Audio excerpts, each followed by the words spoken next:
the connection that you get sometimes just walking into a store. If you go get breakfast or lunch, you got to talk with the owner. You never know if they have interested in expanding or not. NAI Global presents How's Biz.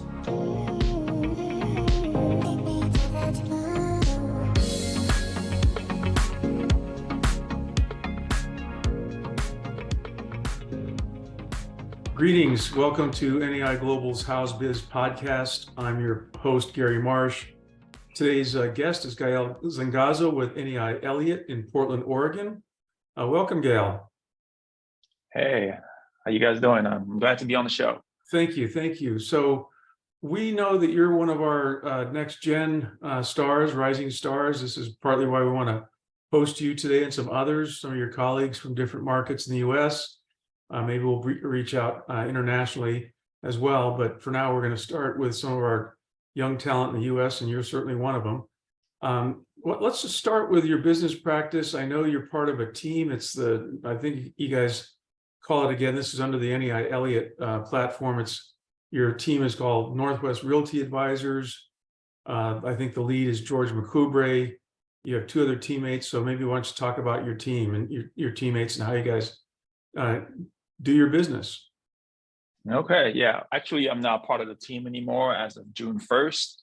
I first joined George and Nick initially back in 2021 to form a team. George needed a little bit of help with surveys and doing some side work for him. And that's when I was the perfect fit to jump. Okay, so you've moved on now, and I presume you're doing what a lot of you do is you've got your own book of business, and that's what you're running with. Yes. So for the past 2 years, George and I work closely with a lot of tenants and landlords, and that allowed me to keep some of the tenants. So some of the tenants that I'm working with, I'm still sharing those tenants with George, but I do 90% of the work, and we share in those. And those usually leads to referrals, other relationship building, and getting tenants on my own. And is it principally retail focused? Yeah, I try to specialize in retail and tenant rep retail. I do a little bit of landlord work, but I find my happiness with tenants. That's a different ball of wax. Getting into working the tenant side, you either get to or really have to, but also it sounds like want to get more immersed in what their business model is and what they do, and particularly with retail, you're into micro site selection as to what the demographics are for a certain retail application. Is that generally true of how your business is done? Yeah, absolutely. So I like to reach out to national tenant to see if they have any interest in the Portland market. I use a software called Retail Lease Trac. Those guys had a booth at ICSC.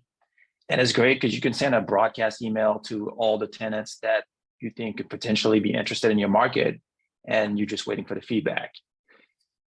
For local tenant, we usually do cold calls, or I will just walk into a store and pass out my business card and trying to get some feedback from that. And I've been pretty successful at that. Old style, what they call it, shoe leather or something like that. And knocking on doors, it's how a lot of business gets conducted, certainly at the retail level. Not to get too deep into the weeds on the national market scene and some of the perception, and we've talked about this with the Retail Council, but Portland has gotten a little bit of a black eye with some of the retailers, Walmart pulling out of Portland proper, and some other, because of the conditions in the downtown. But I know you and again, George's team have done a lot of business in the suburbs. When you do reach out, or maybe a conversation you had with a retailer at the recent ICSC, you say Portland market, do they give you the stink eye, or do you have to do a lot of explaining, or how's that sort of working out for you right now? Yeah, they do give me the stink eyes, but you got to explain that what's really happening is only like a few blocks downtown. It's not the whole city. And once you get out of the suburbs, you don't see any of it. So it's perfectly fine. But I've noticed also a lot of retailers downtown want to close their location to move out to the suburbs as well. And talk about the suburbs. I've certainly been to Portland on a number of occasions for work. It's a fairly large community. I don't know off the top of my head.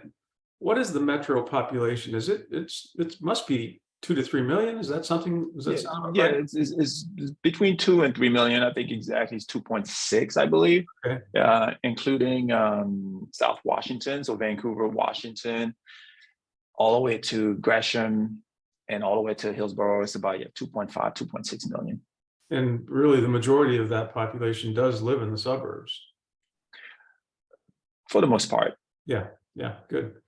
Well, so again, the podcast is called How's Biz. So Gail, maybe share some of the recent work you've done, any particular deals of interest that you've closed in the last 6 months that you worked on that might be of interest to readers or listeners. Yeah, I got an interesting story. I'm a big cider fan after going to England 10 years ago. So I don't drink beer anymore. I'm all cider. And there's a little growler next to my house in the waterfront. And I got to meet the owner and told him that this cider is really good. And he was telling me that he wanted to expand out to Sherwood, Oregon, slightly about 10 miles out of his current location. And 3 months later, we ended up doing a deal in one of our shopping centers. So the connection that you get sometimes just walking into a store, if you go get breakfast or lunch, you got to talk with the owner. You never know if they have interested in expanding or not.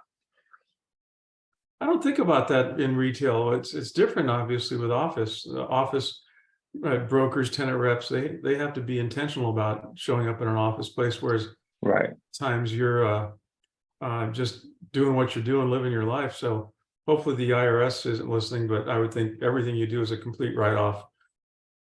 Absolutely. Right on. So so you talked about a software that you picked up with at the ICSC. What's it again, Gael, and how else do you prospect? And we have this burgeoning NAI retail council network. Are you working with some of your colleagues in other markets to go after tenants? Actually, I do. We're working a deal here with the VA with a colleague from Charlotte, I believe. So we submitted all the information and we're just waiting for the feedback from the VA. So it's a big 600 acres cemetery project. Wow. And obviously Veterans Administration, that's when you're saying VA, correct? Correct, yes. That's different. Okay, well, maybe when that's done, I'd love to hear about it. Sounds like a unique story to write about for a case study. That's good. So let's talk a little bit about how you're addressing some of the current market. And I know we briefly talked about it a few minutes ago with the Portland stuff. Is there any silver lining in what you're seeing? I mean, one of the things that the news reports are all the recession threat isn't materializing because consumers are still spending, even in some cases calling it revenge spending, the recovery from the pandemic. Is right now the retail market pretty robust in the Portland market? That slowed down a little bit, but I don't really see any differences. I mean, I get a lot of inquiries for our spaces.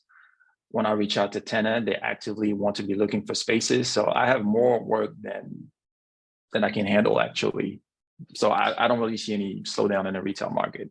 I know for investment sales, office and industrial, I know it has slowed down quite a lot. But for retail, we pretty much very busy. That's good. Well, we again, you're part of the new series we're doing on our next generation. So we do like to ask questions and talk about your background. I think you were down here. When I say down here, for listeners, I'm in the Bay Area, or not really in the Bay Area anymore. I'm north of the Bay Area, but you were working in the Bay Area for some time, and now you're in Portland. But how did you get into the commercial real estate industry? Well, my wife's brother-in-law is actually the president for NAI Elliott, and he's been trying to recruit me to become a broker in Portland for the past, let's say, 6-7 years. And there was no way I was moving to Portland from the Bay Area. But during the pandemic, my wife and I and my daughter decided to move to Portland.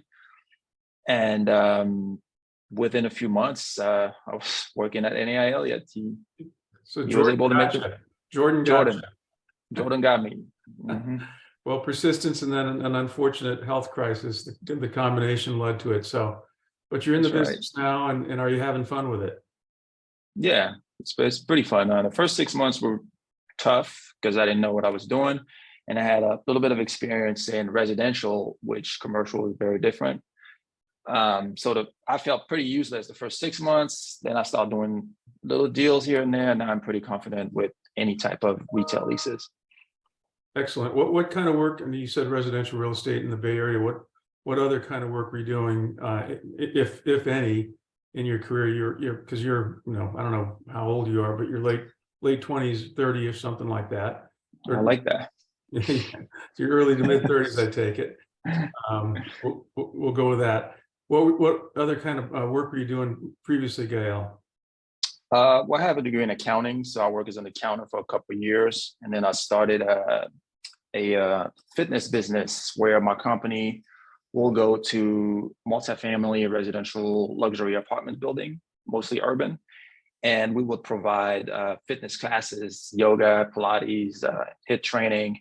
So the company will pay me, and I will hire trainers. I will pay the trainers, and that was creating passive income. So I started this company called Bay Area Fit in 2012, which is still active now. I had to rebrand it to Urban Fitness Collective, but this business is just pretty much giving me passive income. Well, that's good. Everyone likes that. I guess in a certain way, that was a good background. It gave you some of that entrepreneurial spirit, certainly different from accounting, yet the accounting side can only be helpful in terms of understanding the math associated with these deals in particular. Are some of your clients surprised when you have that sort of mathematical skill? I mean, nowadays we can use our calculator for everything. So the math on a commercial real estate deal is not very complicated. It's just punching numbers, finding 3% interest. It's not really. I mean, I don't think they have mentioned it at all. Okay. Have you been in a situation where you help a client assessing whether to buy a property versus lease it? That's you don't have to be an accountant to do that either, but has that come across your work desk yet? No, not yet. Mostly the tenant that I've been working with, they only want to lease or buy. Or ground lease. Yeah. Ground lease. Yeah. That's a good strategy for a passive income. Speaking of passive incomes for the ground owners, we're familiar with those as well. Well, financially speaking, without getting too personal about how you did it, but was there, the hardest part about becoming a commercial real estate broker? Again, this is for our audience of particularly young people that are either in the business or interested in getting in the business. How did you financially get by the first year or two before you really started to make some commissions? Well, my passive income from the fitness business was pretty much paying all the bills and plus. And Elliott provided me with a small little base salary, and I was earning small commissions along the way as well. Okay, so that was a good path. Well, again, unique that you had a passive income from a previous business. Well, here we are. Gael, what's sort of your short-term outlook for your business, and maybe 5 years from now, do you see yourself doing something different, more of the same? What are you thinking about for your future? I want to become one of the top tenant rep in the region and work with more national tenant, bigger deals, more sophisticated transactions, and have a little bit more of a touch with big landlord as well, and get a little bit more listings, but mainly getting the big guys into town when it comes to business. Sounds good. Is Portland over retailed, or is it still under? I'm sorry, say that again. Under retail. Oh, it is. Well, that's a good message to get out when you are prospecting with the nationals. Any particular categories that you're really underserved by, whether it's apparel or hardware or anything like that? I'd like to bring more entertainment to the city. It's a little bit sleepy here, and I'd like to bring more big lounges, restaurants, to bring life back to the city like it used to be a few years ago. Any thoughts or strategies on doing that? Reach out, a lot of reach out. Try to, it's going to be teamwork with the government, trying to clean up the city a little bit and make all the national tenant comfortable coming back to Portland. Is there an entertainment group or network that you could actually talk to? Typically a lot of entertainment is hyper local and regional, and certainly the venues and sometimes the talent too. So I don't even know if one exists in terms of prospecting, but is that something that you could work on? That's something I can work on. I haven't thought about this, but I have to look into that. Sounds good. Well, did you have anything else you wanted to share with us before we wrap up today's House Biz? I mean, I'm pretty happy to be a part of the NAI Global Network. It's been fun going to the conventions in Vegas and Los Angeles. I try to attend all of those, and I've been meeting a lot of great brokers, and they have inspired me to do more. Sounds good. Well, listen, Gael Zongazo with NEI Elliott, it's been wonderful speaking with you on this House Biz podcast. Thanks so much. Good luck to you, and look forward to seeing you at one of our upcoming conventions. Thank you. Talk soon.